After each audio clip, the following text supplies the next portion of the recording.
नमस्कार। सुन लो यूपीएससी में आपका स्वागत है और हम लेके आए हैं यूपीएससी करंट अफेयर्स का जबरदस्त विश्लेषण। नमस्कार। आज की जो सुर्खियां हैं वो वाकई काफी इंटरकनेक्टेड है, ऐसा लग रहा है। सोचिए, लेह में एक विरोध प्रदर्शन और एनएसए का इस्तेमाल, फिर न्यूयॉर्क में यूनाइटेड नेशंस में भारत पाकिस्तान के बीच तीखी बहस, ईरान पर लौटते प्रतिबंध, भारत यूएस व्यापार में तेल और वीजा का एंगल, हाँ, खाद्य प्रसंस्करण मतलब फूड प्रोसेसिंग पर बड़ा जोर, और फिर हिमालय में हाईवे चौड़ीकरण पर चिंता।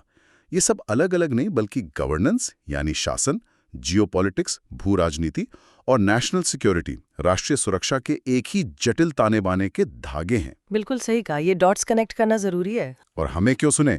क्योंकि हम the Hindu, the Indian express, PIB और सरकारी वेबसाइट से दिन भर की सबसे जरूरी जानकारी निकालकर उसे बिल्कुल साफ समझने लायक फॉर्मेट में पेश करते हैं, ताकि वो ना छूटे जो सच में मायने रखता है। एग्जैक्टली। रोज शाम 6 बजे सेम डे कवरेज, जिसे आप कहीं भी कभी भी सुन सकते हैं। और हाँ, अपनी लर्निंग को और पक्का करने के लिए हमारे कंसाइज रिवीजन पॉइंट्स को देखना ना भूलें, जो हर शाम टेलीग्राम पर अपलोड होते हैं। हाँ, वो रिवीजन के लिए काफी हेल्पफुल रहते हैं। तो चलिए शुरू करते हैं आज की महत्वपूर्ण खबरों का विस्तृत विश्लेषण। पहली खबर जीएस पेपर 2 से जुड़ी है, पॉलिटी गवर्नेंस से, लद्दाख से आ रही है। हाँ, सोनम वांगचुक जी के बारे में। जी, जाने माने क्लाइमेट एक्टिविस्ट और मैक्स एसे अवार्ड विजेता सोनम वांगचुक को नेशनल सिक्योरिटी एक्ट यानी एनएसए 1980 के तहत लेह में हिरासत में लिया गया है। और उन्हें लेह से जोधपुर राजस्थान भी ले जाया गया है, ये भी खबर है। हाँ, लद्दाख प्रशासन का कहना है कि हाल के हिंसक विरोध प्रदर्शनों के दौरान उनके प्रोवोकेटिव स्पीचेस यानी भड़काऊ भाषणों के कारण ये कार्रवाई हुई है। और विपक्षी पार्टियां जैसे कांग्रेस, टीएमसी, एएपी इसकी कड़ी निंदा कर रही हैं। तो ये स्थिति क्या दर्शाती है? मतलब इसके पीछे का कॉन्टेक्स्ट क्या है? बिल्कुल, ये जानना जरूरी है कि लद्दाख में विरोध क्यों हो रहा है। देखिए, मुख्य 2 मांगे हैं। अच्छा।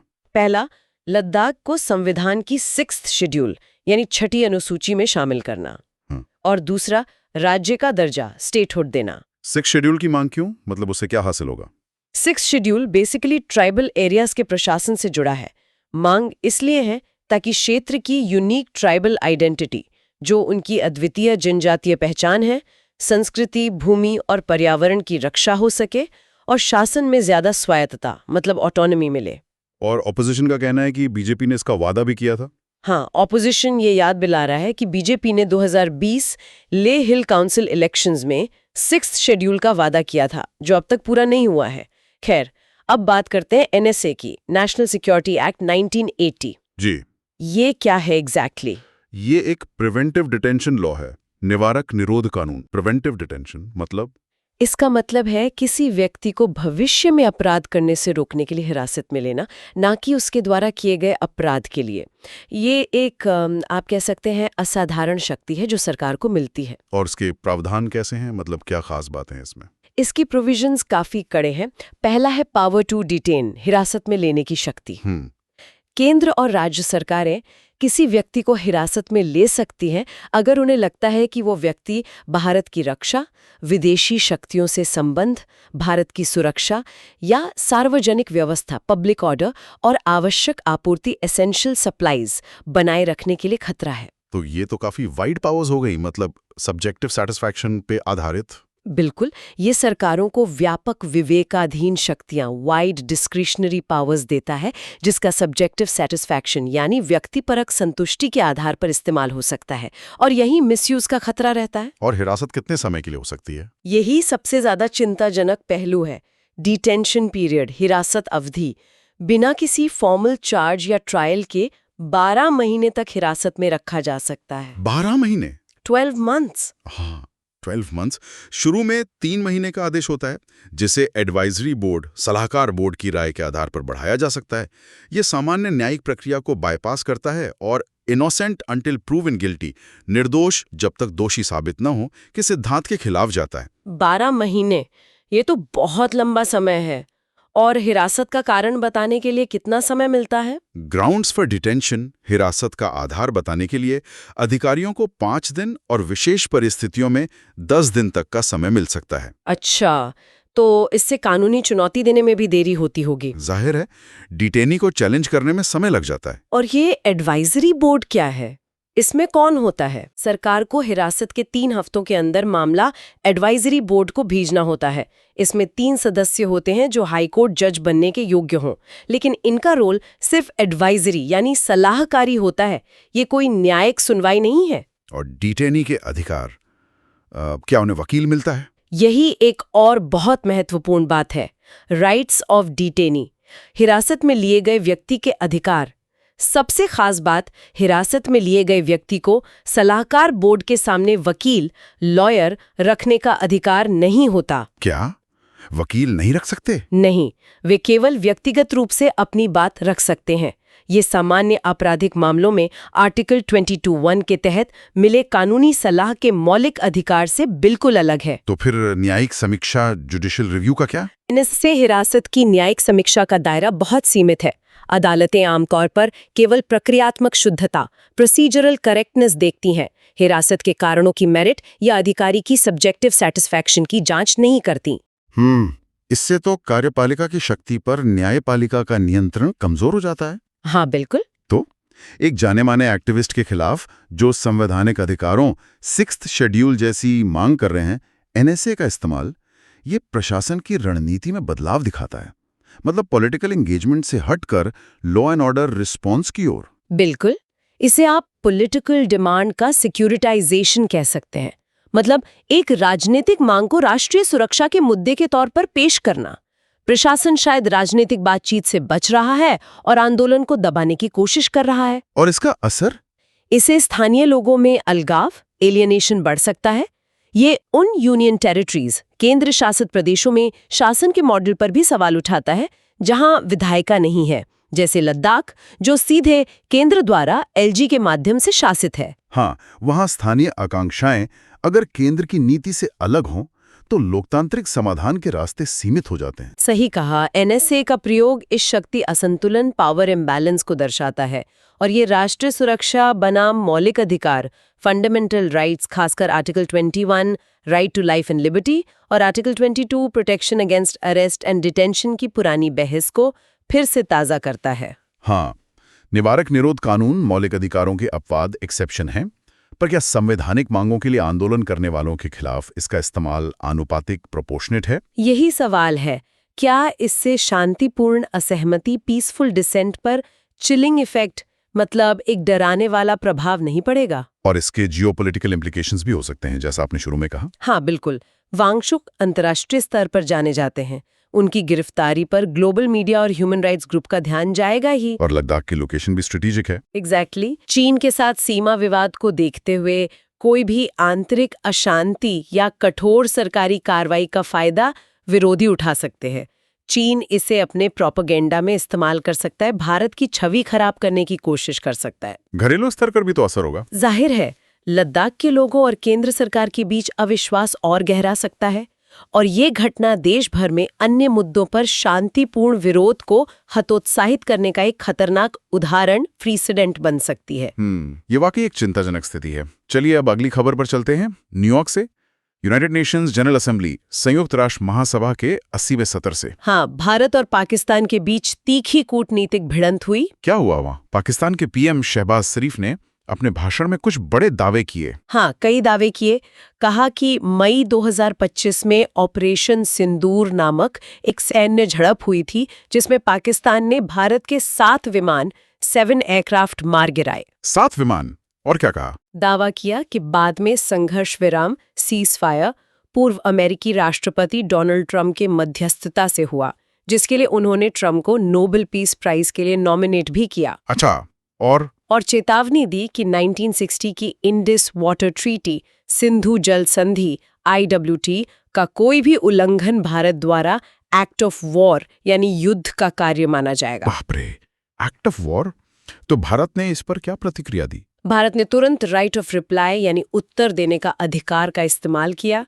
यूएन में भारत की फर्स्ट सेक्रेटरी पतिल गहलोत ने शरीफ के भाषण को एब्सर्ड थिएट्रिक्स, बेतुकी नौटंकी कहा और पलटा जवाब दिया। क्या कहा भारत ने? भारत ने कहा कि ऑपरेशन सिंदूर के दौरान पाकिस्तान ने संघर्ष विराम के लिए प्लीडेड किया था, मतलब गिड़गिड़ाया था, और द्विपक्षीय मामलों में किसी तीसरे पक्ष की भूमिका को सख्ती से खारिज कर दिया। मतलब ट्रंप की मध्यस्थता वाली बात को सिरे से नकार दिया। हाँ बिल्कुल। भारत हमेशा से द्विपक्षीय मामलों में तीसरे पक्ष की भूमिका का विरोध करता रहा है। और ये ऑपरेशन सिंदूर क्या था जिसका जिक्र हुआ? ये संभवतः 22 अप्रैल 2025 के पहलगाम आतंकी हमले का भारतीय जवाब था। उस हमले में 26 नागरिक मारे गए थे। भारत ने यूएन में अपने जवाब में इस ऑपरेशन के दौरान पाकिस्तान के बहावलपुर और मुरीद के में आतंकी ठिकानों पर सफल हमलों का जिक्र भी किया। अच्छा, तो ये एक क्रॉस बॉर्डर एक्शन का संकेत है। हाँ, ऐसा लगता है। जहां तक इंडस वाटर ट्रीटी IWT 1960 की बात है, जिसे वर्ल्ड बैंक ने मध्यस्थता की थी, वो भारत पाक संबंधों का एक महत्वपूर्ण आधार रहा है। हाँ, इसमें नदियों का बंटवारा हुआ था। बिल्कुल। संधि के तहत भारत को 3 पूर्वी नदियों रावी, ब्यास, सतलुज, रवि, ब्यास, सतलज और पाकिस्तान को 3 पश्चिमी नदियों सिंधु, झेलम, चिनाब, इंडस, झेलम, चिनाब। लेकिन पहलगाम हमले के बाद भारत ने इसे स्थगित कर दिया था। हाँ, भारत ने संधि को इन अबेयंस स्थगित कर दिया था। मतलब द्विपक्षीय बैठकों और तंत्रों को निलंबित कर दिया था पाकिस्तान पर दबाव बनाने के लिए।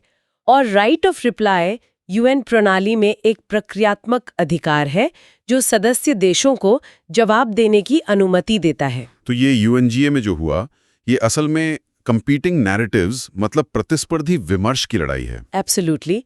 शरीफ के सैन्य जीत और ट्रंप की मध्यस्थता के दावे मुख्य रूप से उनके घरेलू दर्शों के लिए लगते हैं, ताकत दिखाने और शायद आंतरिक चुनौतियों से ध्यान हटाने के लिए। और ट्रंप का जिक्र, पूर्व अमेरिकी राष्ट्रपति का जिक्र करना पाकिस्तान की पुरानी कूटनीतिक चाल है।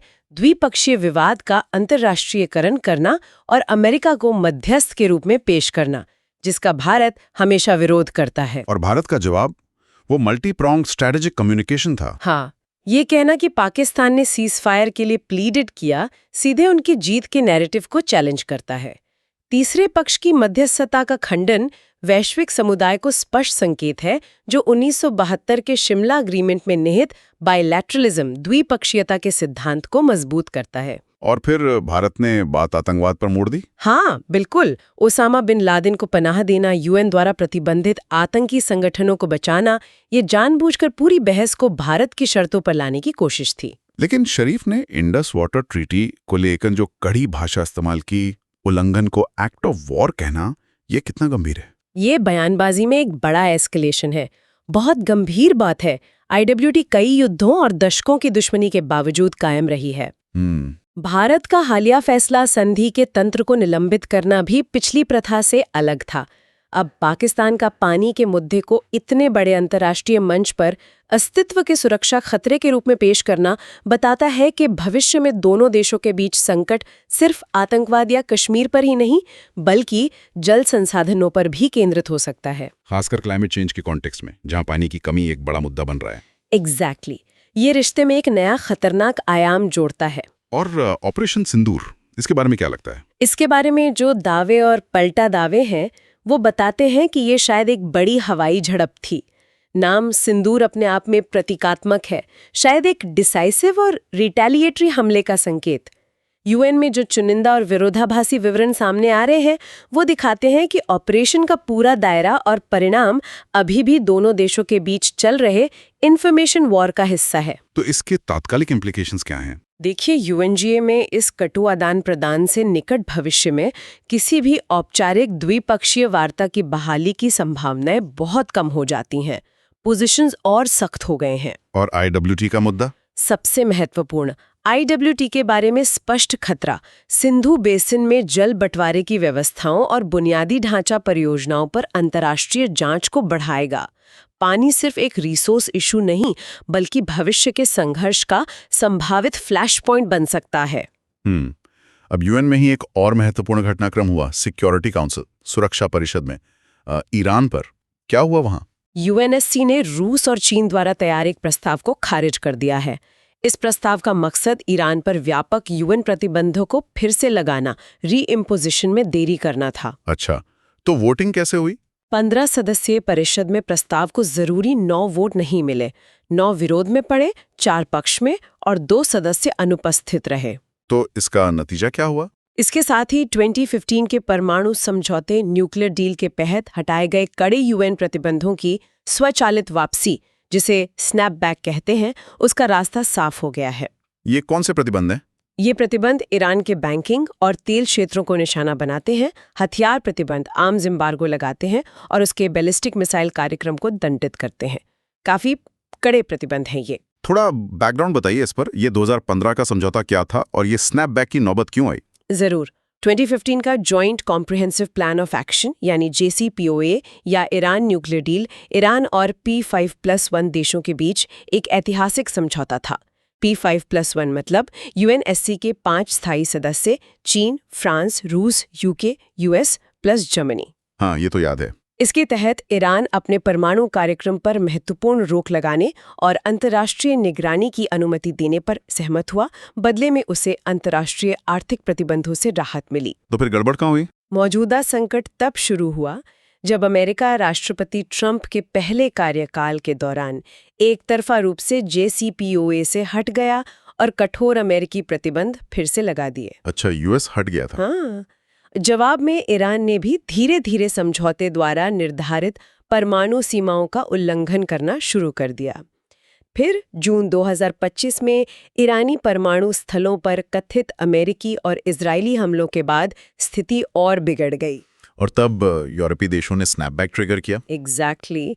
यूरोपीय शक्तियां E3, ब्रिटेन, फ्रांस और जर्मनी ने स्नैपबैक तंत्र को ट्रिगर कर दिया। ये स्नैपबैक है क्या असल में? स्नैपबैक JCPOA के ढांचे के भीतर, जो UNSC रेजोल्यूशन 2231 में निहित है, एक अनोखा और शक्तिशाली प्रावधान है।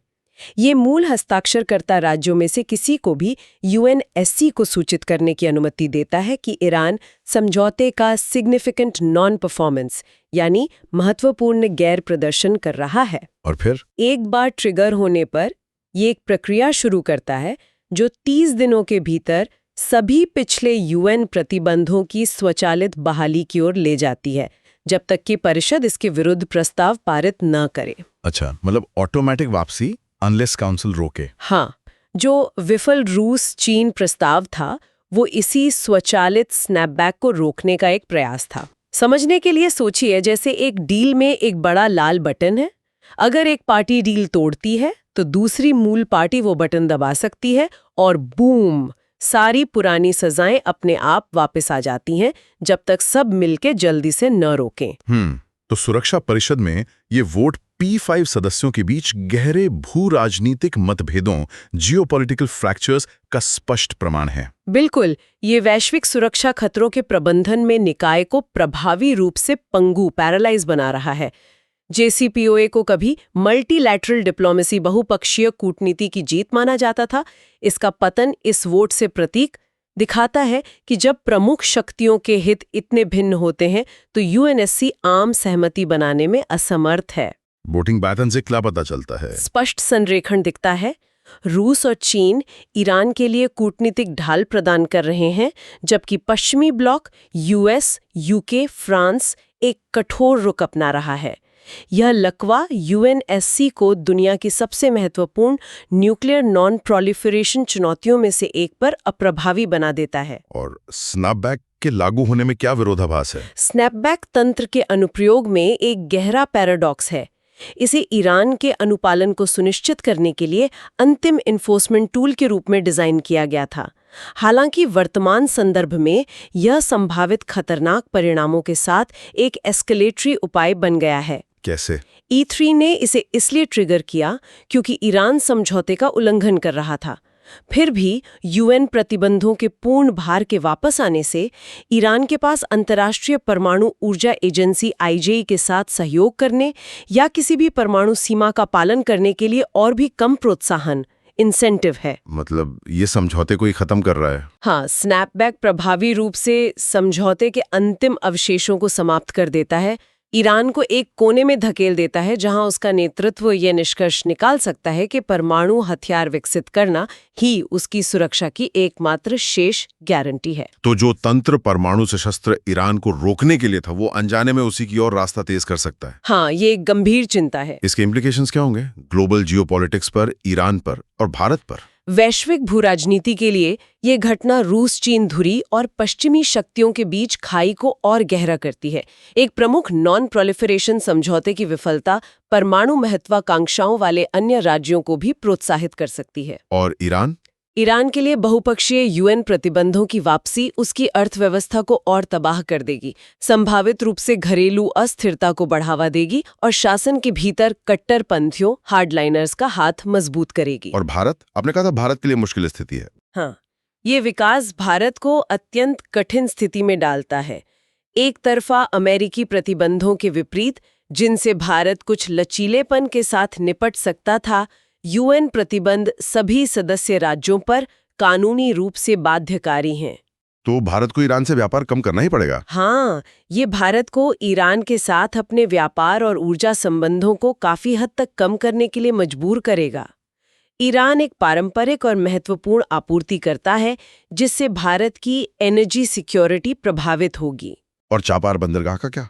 उसके लिए भी मुश्किल होगी। ये चाबहार बंदरगाह चाबहार पोर्ट में भारत के रणनीतिक निवेश को गंभीर रूप से जटिल बनाता है, जो पाकिस्तान को दरकिनार कर अफगानिस्तान और मध्य एशिया के लिए एक व्यापार मार्ग बनाने की एक महत्वपूर्ण परियोजना है। तो भारत की स्ट्रेटेजिक ऑटोनॉमी, रणनीतिक स्वायत्ता की परीक्षा होगी। बिल्कुल, भारत की स्ट्रेटेजिक ऑटोनॉमी की नीति की कड़ी परीक्षा होगी, क्योंकि उसे पश्चिमी स्थिति के साथ अपनी कार्रवाइयों को संरेखित करने के लिए मजबूर किया जाएगा, भले ही वो बयानबाजी में बातचीत और कूटनीति का आह्वान करता रहे।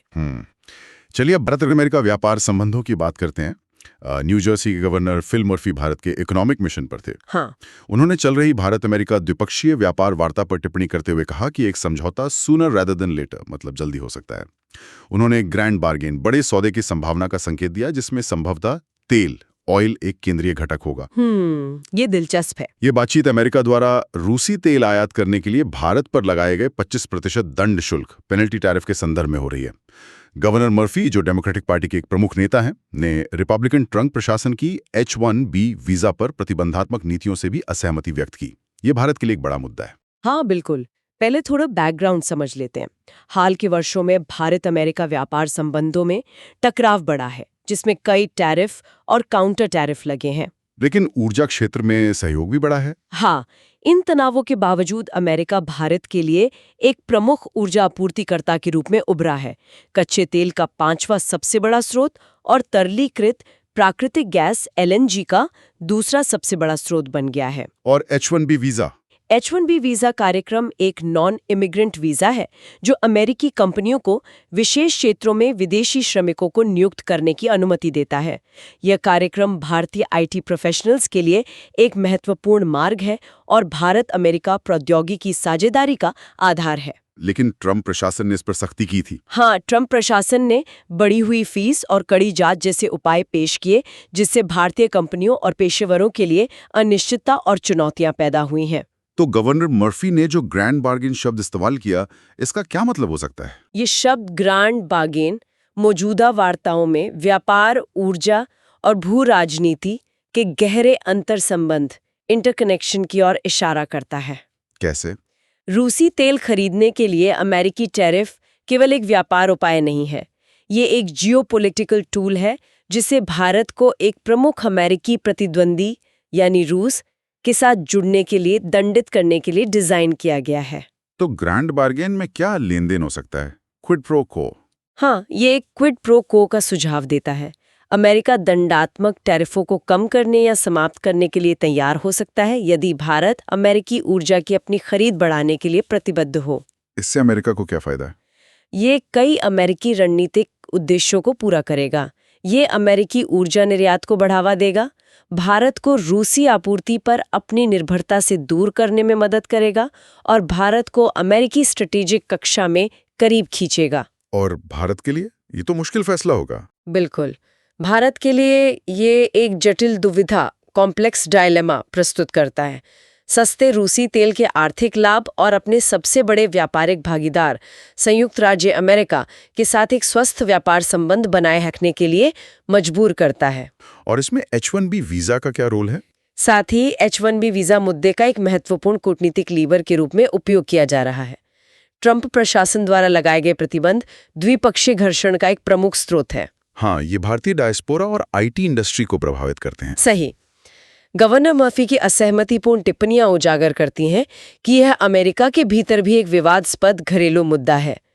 ग्रैंड बार्गेन के संदर्भ में H-1B वीजा पर अमेरिकी रुख में संभावित नरमी भारत को एक प्रमुख रियायत के रूप में पेश की जा सकती है। अच्छा, मतलब H-1B में छूट देकर भारत से दूसरे क्षेत्रों में रियायतें ली जा सकती हैं। हाँ, इसका उपयोग भारत से अन्य क्षेत्रों में रियायतें निकालने के लिए किया जा सकता है, जैसे कि अमेरिकी कृषि उत्पादों के लिए अधिक बाजार पहुंच या बड़े रक्षा और ऊर्जा अनुबंध। और एक डेमोक्रेटिक गवर्नर का ये कहना, इसका क्या महत्व है? एक डेमोक्रेटिक गवर्नर की यात्रा और बयान इस तथ्य को भी रेखांकित करते हैं कि अमेरिकी विदेश नीति मोनोलिथिक यानी एकल नहीं है। गवर्नर मर्फी के विचार सहयोगियों पर टैरिफ और उच्च कुशल आव्रजन पर प्रतिबंधों से असहमत मौजूदा रिपब्लिकन प्रशासन की नीतियों के विपरीत हैं। तो ये भारत के लिए एक संकेत है? हाँ, यह भारतीय नीति निर्माताओं को संकेत देता है कि अमेरिकी नीतियां उसके घरेलू राजनीतिक परिदृश्य में बदलाव के साथ परिवर्तन के अधीन है, जो अमेरिकी राजनीतिक स्पेक्ट्रम में संबंध बनाने की रणनीतिक बुद्धिमत्ता को पुष्ट करता है। तो इसके इम्प्लीकेशंस क्या होंगे इस ग्रैंड बार्गेन के? तेल पर केंद्रित ग्रैंड बार्गेन भारत की स्ट्रेटेजिक ऑटोनॉमी, रणनीतिक स्वायत्तता की प्रतिबद्धता का सीधा परीक्षण करेगा।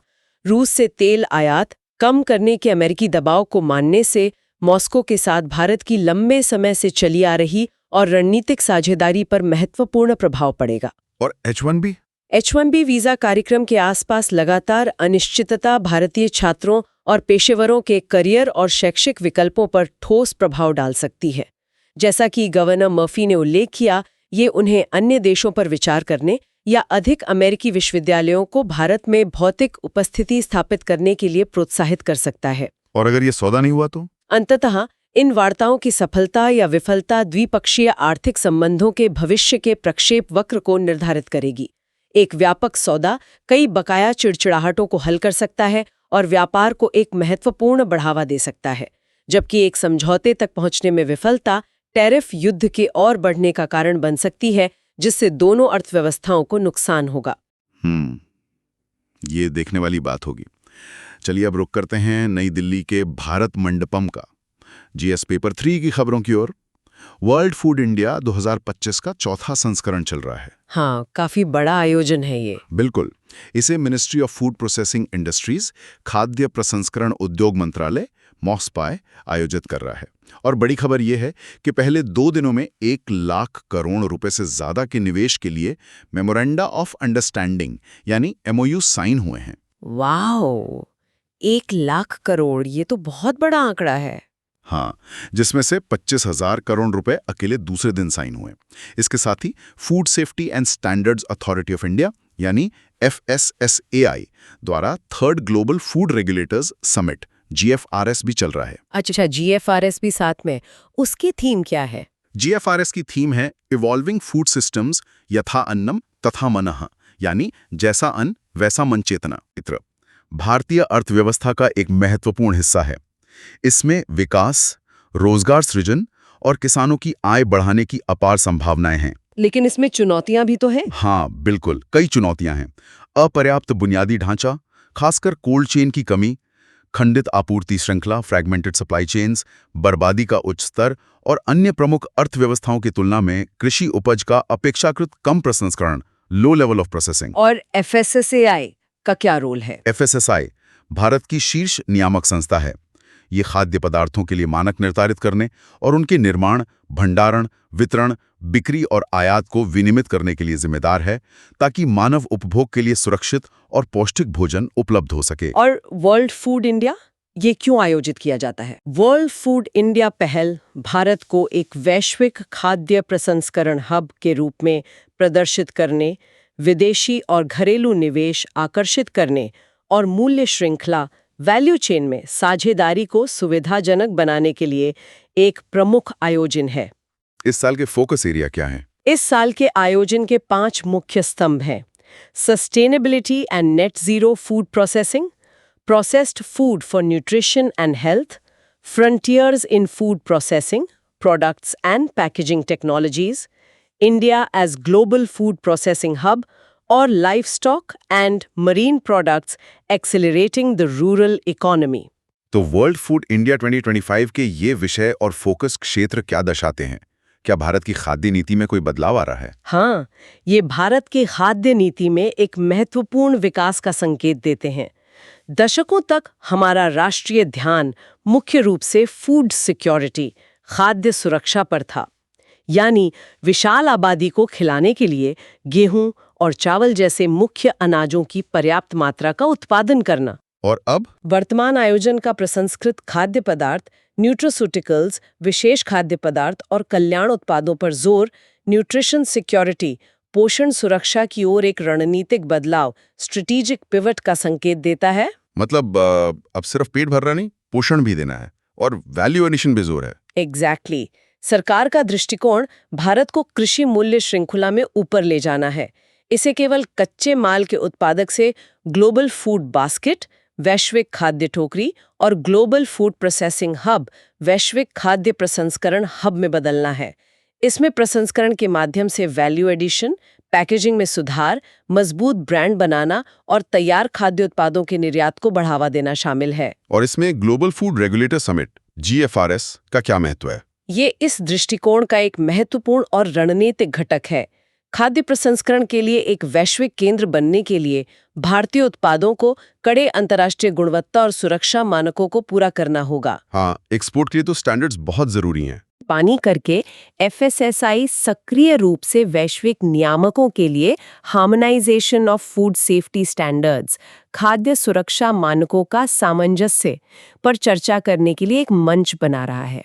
तो ये एक प्रोएक्टिव कदम है। हाँ, ये वैश्विक सर्वोत्तम प्रथाओं को समझने, भारतीय नियमों को अंतर्राष्ट्रीय मानदंडों के साथ संरेखित करने और भविष्य में संभावित व्यापार घर्षण को कम करने के लिए एक दूरंदेशी कदम है।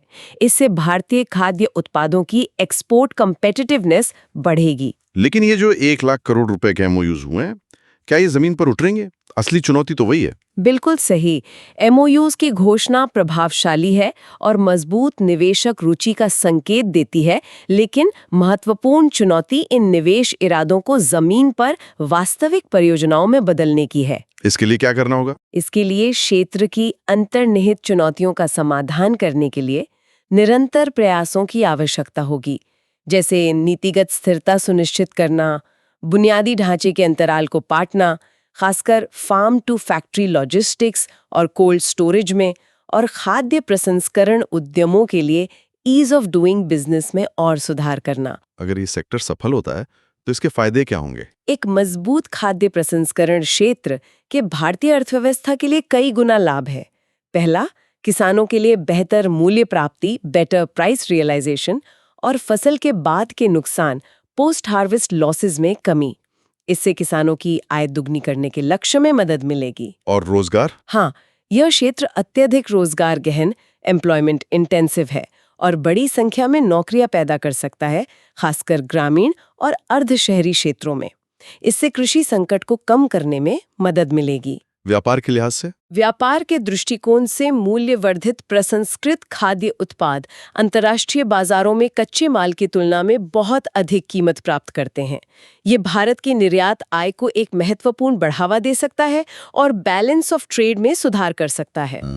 और स्वास्थ्य, वो थीम थी यथा अन्नम तथा मनम। हाँ, अंत में सुरक्षित और पौष्टिक प्रसंस्कृत भोजन पर एक अच्छी तरह से विनियमित फोकस भारत को कुपोषण, अंडर न्यूट्रिशन और जीवन शैली से संबंधित बीमारियों की बढ़ती व्यापकता की दोहरी सार्वजनिक स्वास्थ्य चुनौती से निपटने में मदद कर सकता है। ये आयोजन की थीम से बिल्कुल मेल खाता है। बहुत अच्छे। अब अगली खबर भी किसानों से जुड़ी है।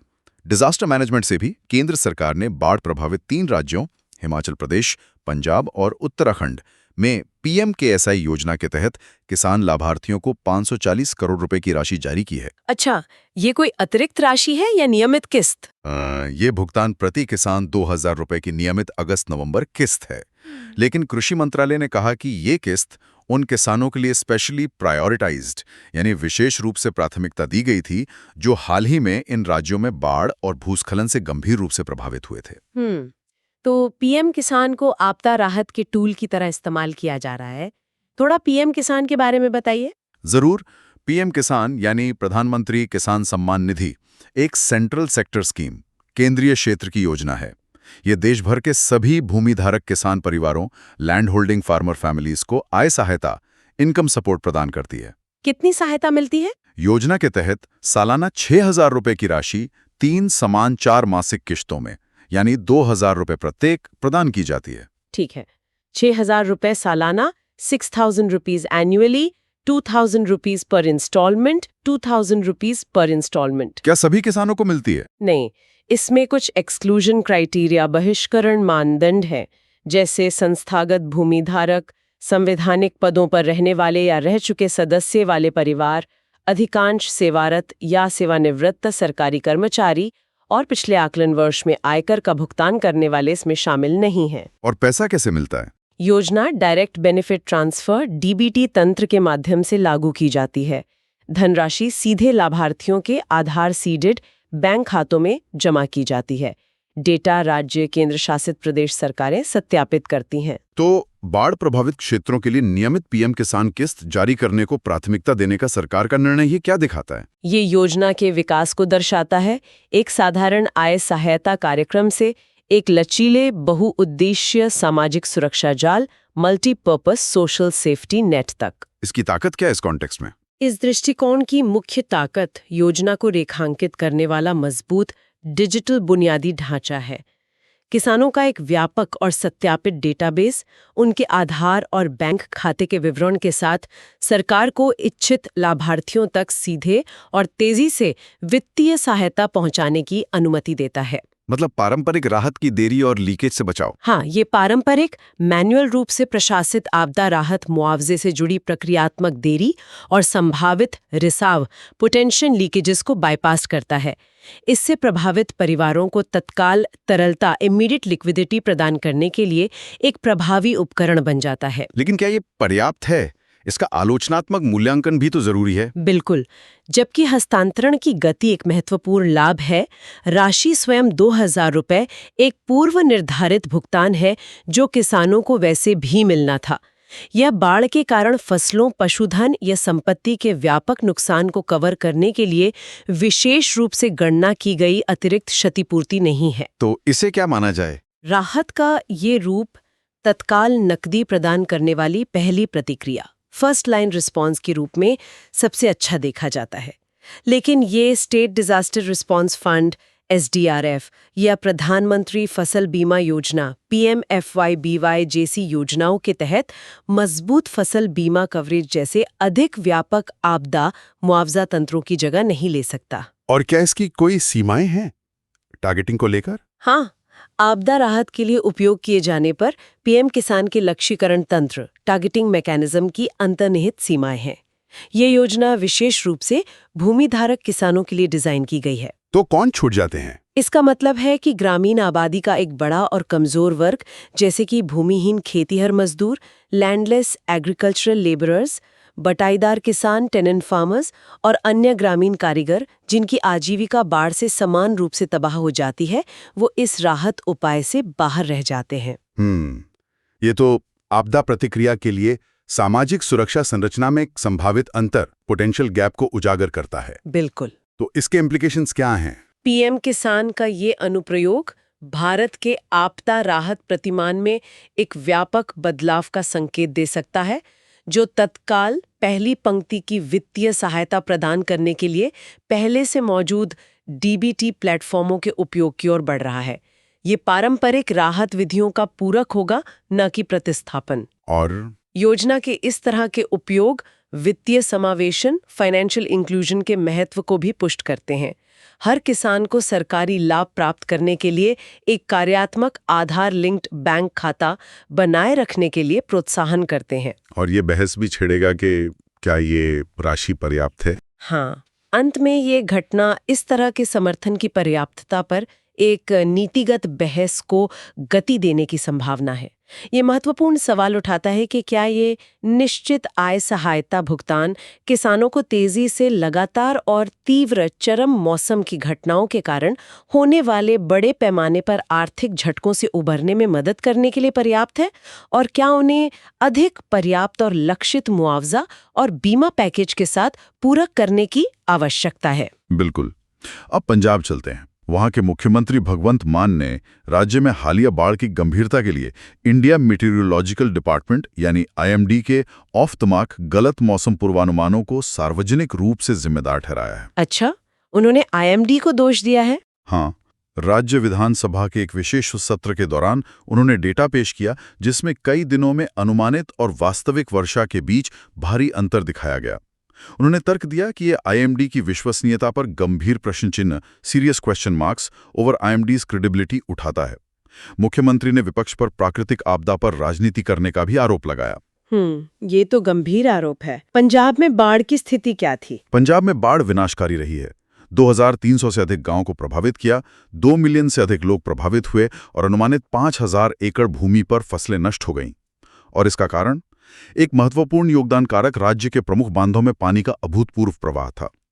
पोंग डैम में 1988 की भीषण बाढ़ की तुलना में 60.4% अधिक पानी आया।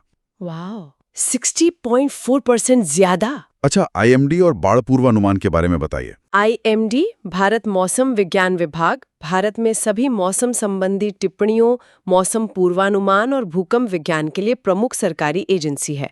इसके जनादेश का एक महत्वपूर्ण हिस्सा चरम मौसम की घटनाओं जैसे चक्रवात, भारी वर्षा, लू के लिए समय पर चेतावनी प्रदान करना है। और ये चेतावनियां आपदा प्रबंधन एजेंसियों के लिए महत्वपूर्ण होती हैं। हाँ, ये राष्ट्रीय और राज्य आपदा प्रबंधन एजेंसियों के लिए महत्वपूर्ण इनपुट के रूप में काम करती हैं। भारत में बाढ़ पूर्वानुमान फ्लड फोरकास्टिंग एक सहयोगात्मक प्रयास है। मुख्य रूप से IMD जो वर्षा के भविष्यवाणी करता है और सेंट्रल वाटर कमीशन केंद्रीय जल आयोग CWC जो नदी के प्रवाह और जलाशय के स्तर की निगरानी और भविष्यवाणी करता है। तो पंजाब में ये जो विवाद हुआ, इसे कैसे समझा जाए? क्या ये सिर्फ पूर्वानुमान की गलती थी? ये आपदा प्रबंधन में एक क्लासिक साइंस पॉलिसी गैप, विज्ञान नीति अंतर का उदाहरण है। मुख्यमंत्री की आलोचना लगभग विशेष रूप से वैज्ञानिक पूर्वानुमान की कथित अशुद्धि पर केंद्रित है। लेकिन प्रभावी आपदा प्रबंधन में और भी चीजें शामिल हैं। हाँ, बिल्कुल। प्रभावी आपदा प्रबंधन परस्पर जुड़ी क्रियाओं की एक श्रृंखला है जो पूर्वानुमान से शुरू होती है लेकिन वहीं समाप्त नहीं होती। इस श्रृंखला में पूर्वानुमान का निर्माण, संबंधित अधिकारियों तक इसका समय पर प्रसार, राज्य और जिला स्तर के प्रशासकों द्वारा इसकी सही व्याख्या और सबसे जरूरी, उस पर एक्शन लेना। एग्जैक्टली। और सबसे महत्वपूर्ण बात, चेतावनी के आधार पर पूर्वाव्यापी कार्रवाई करने की संस्थागत क्षमता, इंस्टीट्यूशनल कैपेसिटी, जैसे बांध के पानी के निर्वहन का प्रबंधन करना, कमजोर आबादी को निकालना और प्रतिक्रिया टीमों को जुटाना शामिल है। तो ये राजनैतिक दोषारोपण कहीं और की चूकों से ध्यान हटाने का प्रयास हो सकता है। अक्सर ऐसा होता है। राजनीतिक ब्लेम गेम अक्सर इस श्रृंखला में कहीं भी हुई संभावित प्रशासनिक चूकों, एडमिनिस्ट्रेटिव लैप्सेस से जवाबदेही हटाने का काम करता है। मुख्य मुद्दा अक्सर केवल पूर्वानुमान की सटीकता नहीं होता है, बल्कि उसकी उपयोगिता, यूटिलिटी और उस पर कार्रवाई करने के लिए राज्य की तैयारी, प्रिपेयर्डनेस होती है। और क्या पूर्वानुमानों की वैज्ञानिक सीमाएं भी हैं? हाँ, चरम मौसम की घटनाओं की भविष्यवाणी में निहित वैज्ञानिक चुनौतियों को स्वीकार करना भी आवश्यक है, खासकर तेजी से जलवायु परिवर्तन के युग में। ग्लोबल वार्मिंग मौसम के पैटर्न को अधिक अनिश्चित बना रही है और चरम वर्षा की आवृत्ति और तीव्रता को बढ़ा रही है। तो मौजूदा मॉडल संघर्ष कर सकते हैं। मात्रा की सटीक भविष्यवाणी करने के लिए संघर्ष कर सकते हैं, जबकि हाल के वर्षों में तकनीकी प्रगति के कारण IMD की समग्र पूर्वानुमान सटीकता में काफी सुधार हुआ है।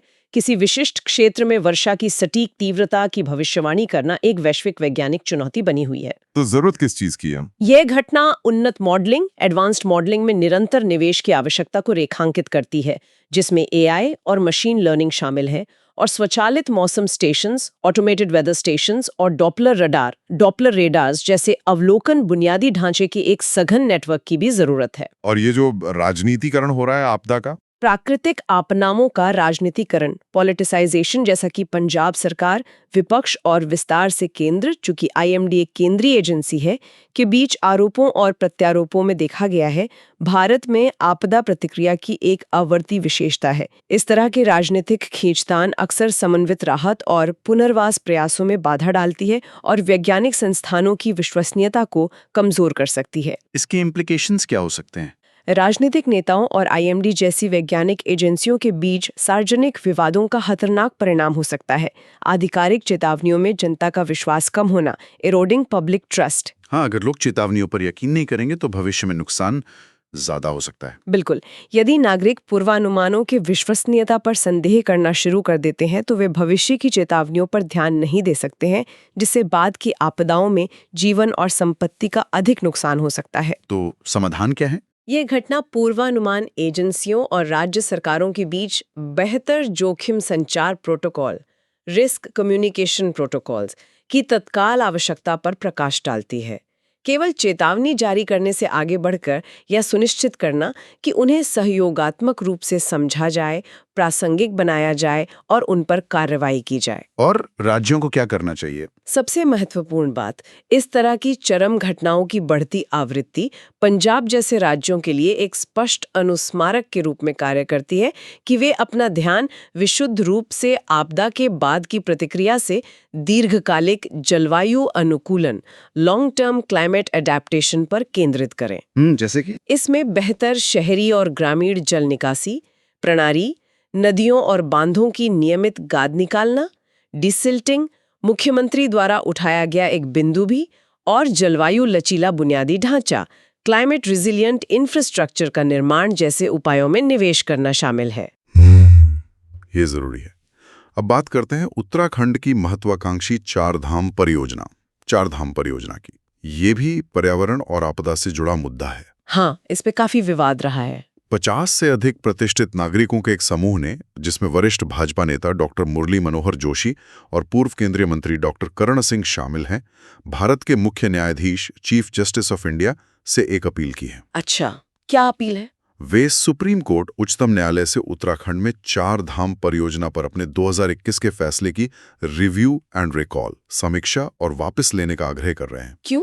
उनका तर्क क्या है? अपील में तर्क दिया गया है कि फैसले जिसने सड़कों को 12 मीटर तक चौड़ा करने की अनुमति दी, ने क्षेत्र की पारिस्थितिक अस्थिरता, इकोलॉजिकल इंस्टेबिलिटी में सीधे योगदान दिया है, जैसा कि बड़े पैमाने पर भूस्खलन, लैंडस्लाइड्स और अन्य आपदाओं से स्पष्ट है। तो वो क्या चाहते हैं? याचिकाकर्ता सड़क की चौड़ाई को मध्यवर्ती 5.5 मीटर तक सीमित करने की वकालत कर रहे हैं, जो कि सड़क परिवहन और राजमार्ग मंत्रालय मॉर्थ के 2018 के सर्कुलर के अनुरूप है, जिसने नाजुक पहाड़ी सड़कों के लिए इस मानक की सिफारिश की थी।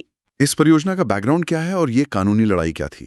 चारधाम परियोजना एक महत्वाकांक्षी बुनियादी ढांचा परियोजना है, जिसका उद्देश्य हिमालय में लगभग 825 किलोमीटर राष्ट्रीय राजमार्गों को चौड़ा करके 4 पवित्र तीर्थ स्थलों यमुनोत्री, गंगोत्री, केदारनाथ और बद्रीनाथ तक सभी मौसम में कनेक्टिविटी, ऑल वेदर कनेक्टिविटी में सुधार करना है। और विवाद? ये परियोजना विकासात्मक और रणनीतिक जरूरतों बनाम पर्यावरणीय चिंताओं को लेकर एक कानूनी लड़ाई में उलझी हुई है। शुरू में 2020 के एक आदेश में सुप्रीम कोर्ट ने छोटी 5.5 मीटर सड़क की चौड़ाई का समर्थन किया था। वो क्यों? ये अदालत द्वारा नियुक्त उच्चाधिकार प्राप्त समिति हाई पावर्ड कमेटी की सिफारिशों पर आधारित था, जिसने गंभीर पर्यावरणीय जोखिमों को हरी झंडी दिखाई थी। लेकिन फिर 2021 में फैसला बदल गया। हाँ, इसे दिसंबर 2021 के एक फैसले में एक अलग पीठ ने पलट दिया। इस बात के फैसले ने रक्षा मंत्रालय, मिनिस्ट्री ऑफ डिफेंस की एक याचिका स्वीकार कर ली। रक्षा मंत्रालय ने क्या कहा था? उन्होंने 3 प्रमुख राजमार्गों के लिए व्यापक 12 मीटर पक्के शोल्डर के साथ डबल लेन विन्यास की अनुमति मांगी। उन्हें चीन के साथ सीमा के निकट होने के कारण राष्ट्रीय सुरक्षा के लिए महत्वपूर्ण रणनीतिक फीडर सड़कों के रूप में वर्गीकृत किया। अच्छा, तो राष्ट्रीय सुरक्षा का एंगल आ गया। लेकिन पर्यावरणीय चिंताएं क्या हैं? पर्यावरणीय चिंताएं गहरी हैं। हिमालय एक युवा, भूवैज्ञानिक रूप से सक्रिय और पारिस्थितिक रूप से नाजुक इकोलॉजिकली फ्रेजाइल पर्वत श्रृंखला है। हाँ, ये तो डरते हैं। परियोजना के निष्पादन में व्यापक पहाड़ी कटाई, हिल कटिंग, वनों की कटाई, डिफॉरेस्टेशन, हजारों पेड़ों को काटा जा रहा है और खोदे गए मलबे का अक्सर अनुचित निपटान शामिल है। और इससे क्या होता है? ये सभी कमजोर ढलानों को अस्थिर करते हैं, जिससे भूस्खलन, लैंडस्लाइड्स और अचानक बाढ़, फ्लैश फ्लड्स की आवृत्ति और तीव्रता बढ़ जाती है। तो ये जो चारधाम विवाद है, इसका मूल क्या है? दो राष्ट्रीय प्राथमिकताओं का टकराव। एग्जैक्टली, चारधाम विवाद का मूल दो महत्वपूर्ण राष्ट्रीय प्राथमिकताओं के बीच सीधे संघर्ष में निहित है। पारंपरिक राष्ट्रीय सुरक्षा, कन्वेंशनल नेशनल सिक्योरिटी, और दीर्घकालिक पारिस्थितिक सुरक्षा, लॉन्ग टर्म इकोलॉजिकल सिक्योरिटी। सरकार ने इसे राष्ट्रीय सुरक्षा के मुद्दे के तौर पर पेश किया। हाँ, सरकार ने परियोजना के प्राथमिक उद्देश्य को तीर्थयात्रा को सुविधाजनक बनाने से बदलकर राष्ट्रीय रक्षा को मजबूत करने के रूप में सफलतापूर्वक फिर से परिभाषित किया। चीन सीमा तक सैनिकों, भारी तोपखाने और सैन्य उपकरणों की तेज आवाजाही को सक्षम करने के लिए चौड़ी सड़कों की आवश्यकता का हवाला देकर रक्षा मंत्रालय की याचिका ने सुप्रीम कोर्ट को अपने पहले के अधिक पर्यावरण के प्रति सतर्क आदेश को संशोधित करने के लिए राजी कर लिया। तो 2021 के फैसले ने पारंपरिक राष्ट्रीय सुरक्षा को प्राथमिकता दी। हाँ, 2021 के फैसले ने पारिस्थितिक सुरक्षा पर पारंपरिक राष्ट्रीय सुरक्षा, सैन्य तैयारी को प्राथमिकता दी। और अब जो अपील हुई है वो इसे चुनौती दे रही है? बिल्कुल, वर्तमान अपील मूल रूप से इस प्राथमिकता को चुनौती देती है। ये तर्क देती है कि ये दृष्टिकोण उल्टा, काउंटर प्रोडक्टिव है, क्योंकि एक अस्थिर, भूस्खलन प्रवण सड़क नागरिक और सैन्य दोनों आवाजाही के लिए बेकार हो जाती है, खासकर मानसून के दौरान। मतलब पारिस्थितिक सुरक्षा ही राष्ट्रीय सुरक्षा की जरूरत है? उनका तर्क यही है कि ऐसे नाजुक इलाकों में पारिस्थितिक सुरक्षा को राष्ट्रीय सुरक्षा के लिए एक पूर्वापेक्षा, प्रीरेक्विजिट बनाता है, न कि अधीनस्थ। इस अपील में डॉक्टर जोशी जैसे वरिष्ठ नेताओं का होना कितना महत्वपूर्ण है? सीजीआई से अपील करने वाले समूह की संरचना अत्यधिक महत्वपूर्ण है। डॉक्टर मुरली मनोहर जोशी जैसे वरिष्ठ भाजपा नेता और पूर्व केंद्रीय मंत्री की भागीदारी दर्शाती है कि परियोजना के पर्यावरणीय प्रभाव के बारे में गहरी चिंताएं केवल कार्यकर्ताओं या राजनीतिक विपक्ष तक ही सीमित नहीं है। तो ये एक क्रॉस पार्टी चिंता है। हाँ, ये भारत के राजनीतिक और बौद्धिक अभिजात वर्ग के एक वर्ग के बीच एक क्रॉस पार्टी आम सहमति का संकेत देता है कि हिमालय में बुनियादी ढांचे के विकास का मौजूदा मॉडल अस्थिर, अनसस्टेनेबल और खतरनाक, हैजर्डस है। ये न्यायिक समीक्षा के लिए कानूनी दलील को काफी नैतिक और राजनीतिक वजन जोड़ता है। और सुप्रीम कोर्ट के अलग अलग फैसले क्या दिखाते हैं? 2020 और 2021 के सुप्रीम कोर्ट के अलग अलग फैसले विकास, पर्यावरण और राष्ट्रीय सुरक्षा की प्रतिस्पर्धी अनिवार्यताओं को संतुलित करने के लिए न्यायपालिका के चल रहे संघर्ष को भी उजागर करते हैं। 2021 का फैसला दिखाता है कि कार्यपालिका के राष्ट्रीय सुरक्षा तर्क का इस नाजुक संतुलन को झुकाने में महत्वपूर्ण प्रभाव हो सकता है। इसके इम्प्लीकेशंस क्या हो सकते हैं? ये high profile appeal supreme court को अपने 2021 के फैसले का पुनर्मूल्यांकन करने के लिए प्रेरित कर सकती है। एक समीक्षा संभावित रूप से देश भर में पारिस्थितिक रूप से संवेदनशील क्षेत्रों में सभी बड़े पैमाने की बुनियादी ढांचा परियोजनाओं के लिए नए अधिक कड़े दिशा निर्देशों को जन्म दे सकती है। तो ये एक प्रेसिडेंट सेट कर सकता है। हाँ, इस मामले का परिणाम निस्संदेह भारतीय हिमालय क्षेत्र में विकास के भविष्य के लिए एक प्रमुख मिसाल में जो प्रेसिडेंट कायम करेगा। और बहस का क्या असर होगा? कानूनी परिणाम के बावजूद निरंतर बहस और परियोजना के दृश्यमान पारिस्थितिक परिणाम विकास की पर्यावरणीय लागतों के बारे में सार्वजनिक जागरूकता और जांच बढ़ा रहे हैं। ये नाजुक पारिस्थितिक तंत्र में अधिक टिकाऊ और वैज्ञानिक रूप से सुदृढ़ विकास प्रथाओं की मांग करने वाले मजबूत सामाजिक आंदोलनों को बढ़ावा दे सकता है। अब आज की आखिरी बड़ी खबर आंतरिक सुरक्षा, इंटरनल सिक्योरिटी से। प्रतिबंधित सीपीआई एमओएस्ट पार्टी के शीर्ष नेतृत्व में मतभेद की खबरें हैं। हाँ, ये काफी अहम खबर है। दो सबसे वरिष्ठ नेताओं मल्लोजुला वेणुगोपाल राव, जिन्हें सोनू के नाम से भी जाना जाता है, और वर्तमान महासचिव थिप्पिरी तिरुपति उर्फ देवूजी के बीच एक महत्वपूर्ण वैचारिक और रणनीतिक असहमति, आइडियोलॉजिकल एंड स्ट्रेटेजिक डिसएग्रीमेंट की खबरें सामने आई हैं। अच्छा, किस बात पर असहमति है? विवाद का केंद्रीय बिंदु माओवादी आंदोलन का भविष्य का मार्ग है। सोनू, जो वैचारिक प्रमुख माने जाते हैं, कथित तौर पर आत्मसमर्पण, सरेंडर करने और सरकार के साथ शांति वार्ता, पीस टॉक्स शुरू करने के पक्ष में हैं। और देवूजी? जबकि देवूजी आर्म्ड स्ट्रगल, सशस्त्र संघर्ष जारी रखना चाहते हैं। ये तो बड़ा मतभेद है टॉप लीडरशिप में। हाँ, ये आंतरिक संघर्ष सरकार द्वारा निरंतर और तेज सुरक्षा हमले, sustained and intensified security offensive की पृष्ठभूमि में सामने आ रहा है, जिसने उग्रवादी संगठन को काफी कमजोर कर दिया है। पार्टी की केंद्रीय समिति, सेंट्रल कमेटी, जो इसकी सर्वोच्च निर्णय लेने वाली संस्था है, 19 सदस्यों से घटकर सिर्फ 10 रह गई है। बिल्कुल। पहले थोड़ा लेफ्ट विंग एक्सट्रीमिज्म या नक्सलवाद का बैकग्राउंड समझ लेते हैं। हाँ, बताइए। लेफ्ट विंग एक्सट्रीमिज्म, वामपंथी उग्रवाद, जिसे नक्सलवाद या माओवादी उग्रवाद के रूप में भी जाना जाता है, को भारत सरकार ने देश के सामने सबसे गंभीर आंतरिक सुरक्षा खतरों में से एक बताया है। इनकी विचारधारा क्या है? आंदोलन की मूल विचारधारा एक लंबी सशस्त्र संघर्ष के माध्यम से लोकतांत्रिक भारतीय राज्यों को उखाड़ फेंकना है। इनका प्रभाव क्षेत्र मध्य और पूर्वी भारत के कुछ हिस्सों में फैले रेड कॉरिडोर में केंद्रित है। और सरकार की रणनीति क्या रही है? जवाब में सरकार ने एक बहुआयामी रणनीति, मल्टी-प्रॉन्ग स्ट्रैटेजी अपनाई है, जो आक्रामक, खुफिया आधारित सुरक्षा अभियानों को विकास और स्थानीय आबादी का विश्वास जीतने पर मजबूत फोकस के साथ जोड़ती है। क्या इस रणनीति का कोई नाम है? हाँ, ये समग्र दृष्टिकोण समाधान सिद्धांत में समाहित है, जो LWE का मुकाबला करने के लिए एक व्यापक ढांचा है।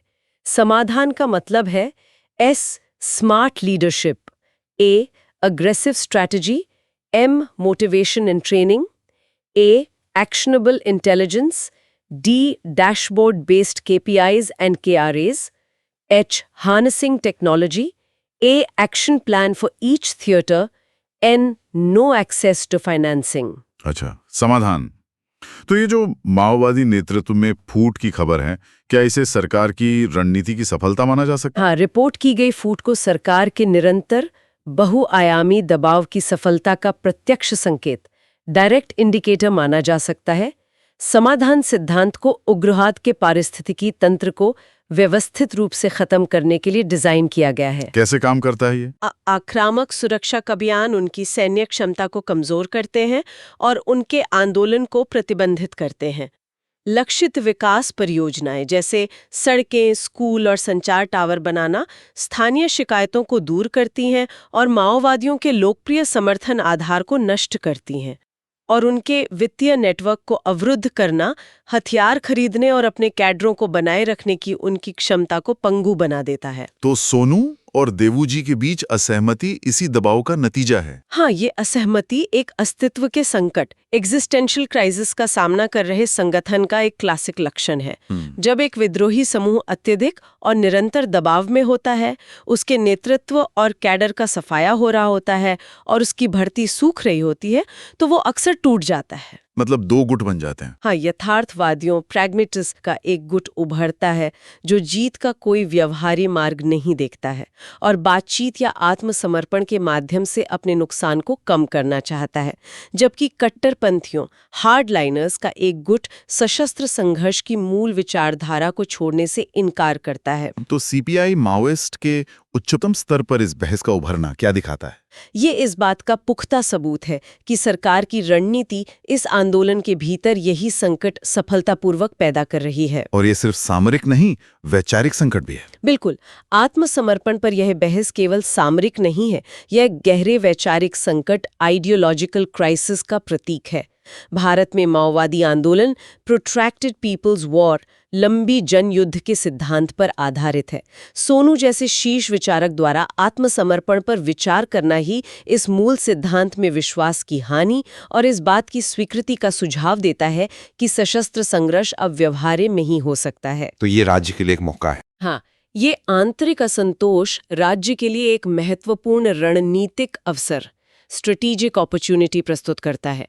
सुरक्षा एजेंसियां और सरकार इस विभाजन का लाभ उठाकर अधिक आत्मसमर्पण को प्रोत्साहित कर सकती हैं, आंदोलन के मनोबल को और कमजोर कर सकती हैं और इसके पतन को तेज कर सकती हैं। इसके इम्प्लीकेशंस क्या हो सकते हैं? शीर्ष नेतृत्व में एक औपचारिक विभाजन मध्य और निचले स्तर के कैडर में आत्मसमर्पण की झड़ी, कैस्केड ऑफ सरेंडर्स लगा सकता है, जो मोहभंग महसूस कर सकते हैं और लड़ाई जारी रखने में कोई भविष्य नहीं देख सकते हैं। और इससे LWE खत्म हो सकता है? इससे माओवादी प्रभाव वाले क्षेत्रों में तेजी से कमी आ सकती है और सरकार को 2026 तक LWE को खत्म करने के अपने घोषित लक्ष्य को प्राप्त करने में मदद मिल सकती है। और फिर विकास पर फोकस। हाँ, जैसे जैसे उग्रवाद कमजोर होता है, सरकार अपना ध्यान सुरक्षा केंद्रित अभियानों से विकास परियोजनाओं में तेजी लाने पर अधिक निर्णायक रूप से केंद्रित कर सकती है, जिससे शांति और प्रगति का एक पुण्य चक्र, वर्च्यूअस साइकिल बन सकता है। क्या इसमें कोई जोखिम भी है? हाँ, एक संभावित जोखिम भी है।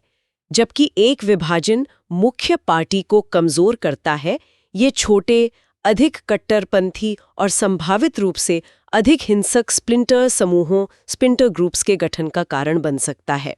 ये छोटे गुट किसी भी केंद्रीय कमांड संरचना से मुक्त ट्रैक करने में कठिन हो सकते हैं और एक स्थानीय सुरक्षा चुनौती पेश करना जारी रख सकते हैं। तो ये थी आज की विस्तृत खबरें। चलिए अब कुछ क्विक पॉइंट्स प्रीलिम्स के लिए देख लेते हैं। जी। अपॉइंटमेंट्स, नियुक्तियां। आर वेंकटा रमनी भारत के अटॉर्नी जनरल महान्यायवादी के रूप में फिर से नियुक्त। अच्छा। विवेक गुप्ता सन्मार्ग अखबार इंडियन न्यूज़पेपर सोसाइटी INS के अध्यक्ष चुने गए। स्कीम, योजना। PM ने बिहार में मुख्यमंत्री महिला रोजगार योजना के तहत 75 लाख महिला लाभार्थियों को 10,000 रुपए प्रत्येक हस्तांतरित किए। 10,000 रुपए प्रत्येक। इंफ्रास्ट्रक्चर, बुनियादी ढांचा। भारतीय रेलवे 2 वंदे भारत स्लीपर ट्रेनें शुरू करने जा रहा है। स्लीपर वंदे भारत। हाँ, और अमृत भारत ट्रेन सेवा की पहली यात्रा ब्रह्मपुर, उड़ीसा और उधना, सूरत, गुजरात के बीच निर्धारित है। अमृत भारत, ठीक है। इंटरनेशनल रिलेशंस, अंतर्राष्ट्रीय संबंध। विपक्ष के नेता राहुल गांधी ब्राजील और कोलंबिया सहित दक्षिण अमेरिका की 4 देशों की यात्रा पर हैं। ओके। पर्सन इन न्यूज, चर्चित व्यक्ति। प्रख्यात कन्नड़ लेखक और उपन्यासकार SL भिरप्पा का मैसूरू, कर्नाटक में अंतिम संस्कार हुआ। जी। इवेंट आयोजन वर्ल्ड फूड इंडिया 2025, चौथा संस्करण। पार्टनर कंट्रीज, भागीदार देश न्यूजीलैंड और सऊदी अरब। न्यूजीलैंड और सऊदी अरब। और फोकस कंट्रीज, फोकस देश जापान, रूस, UAE और वियतनाम। जापान, रूस, UAE, वियतनाम, ठीक है। तो ये थे प्रीलिम्स स्निपेट्स। अब आज के पूरे विश्लेषण का सार देख लेते हैं, की टेकअवेज। तो आज के विश्लेषण के मुख्य बिंदु संक्षेप में। पहला, लद्दाख में NSA का उपयोग राष्ट्रीय सुरक्षा और मौलिक अधिकारों के बीच संतुलन पर गंभीर सवाल उठाता है। दूसरा, UNGA में भारत-पाक भिड़ंत नैरेटिव वॉरफेयर और सिंधु जल संधि पर बढ़ते तनाव को दर्शाती है। तीसरा, ईरान प्रतिबंधों का स्नैप बैक UNSC में दरार और भारत के लिए कठिन भू राजनीतिक विकल्पों को उजागर करता है। चौथा, भारत अमेरिका व्यापार वार्ता में एक ग्रैंड बार्गन की संभावना है, जिसमें ऊर्जा और H1B वीजा मुद्दे आपस में जुड़े हुए हैं। पांचवा, वर्ल्ड फूड इंडिया 2025 खाद्य प्रसंस्करण क्षेत्र पर भारत के बढ़ते फोकस और पोषण सुरक्षा की ओर बदलाव का संकेत है। छठा, PM किसान योजना का आपदा राहत उपकरण के रूप में उपयोग इसकी बहुमुखी प्रतिभा और सीमाओं दोनों को दिखाता है। सही है। सातवां, पंजाब बाढ़ IMD की पूर्वानुमान क्षमताओं, विज्ञान नीति के अंतर और जलवायु अनुकूलन की तत्काल आवश्यकता पर बहस छेड़ती है। आठवां, चारधाम परियोजना पर विवाद हिमालय में पारिस्थितिक सुरक्षा बनाम पारंपरिक राष्ट्रीय सुरक्षा की बहस को तेज करता है। और नौवां, माओवादी नेतृत्व में आंतरिक कलह, सरकारी रणनीति की प्रभावशीलता और LWE के कमजोर होने का संकेत है। बहुत बढ़िया सारांश। और जाते जाते एक सवाल श्रोताओं के सोचने के लिए। आज हमने राष्ट्रीय सुरक्षा की बात कई संदर्भों में की। क्या 21वीं सदी में राष्ट्रीय सुरक्षा की परिभाषा सिर्फ सीमाओं की रक्षा तक सीमित रह सकती है? अच्छा सवाल है। या इसमें हमारे पर्यावरण की स्थिरता, नागरिकों का पोषण और स्वास्थ्य और लोकतांत्रिक अधिकारों का सम्मान भी अनिवार्य रूप से शामिल होना चाहिए? सोचिएगा जरूर। इस विश्लेषण को दोबारा सुनने से आपकी समझ और गहरी होगी, खासकर UPSC की तैयारी के लिए। याद रखिए, ये सिर्फ परीक्षा के लिए नहीं, बल्कि जीवन के लिए एक सूचित दृष्टिकोण बनाने में मदद करता है। बिल्कुल, निरंतरता बहुत जरूरी है। हाँ, अगर आपको हमारा प्रयास पसंद आया तो कृपया लाइक करें, अपने दोस्तों के साथ शेयर करें और अपने विचार कमेंट में बताएं। हमारे YouTube चैनल सुन लो UPSC को जरूर सब्सक्राइब करें और बेल आइकॉन दबाना ना भूलें। हाँ, आप सिर्फ ₹299 में हमारी मेंबरशिप ज्वाइन करके सभी विश्लेषण का एक्सेस पा सकते हैं।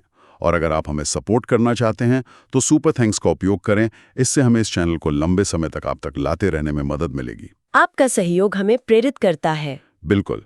कल शाम 6 बजे फिर मिलेंगे नए विश्लेषण के साथ। तब तक पढ़ते रहिए, सीखते रहिए। जय हिंद। जय हिंद।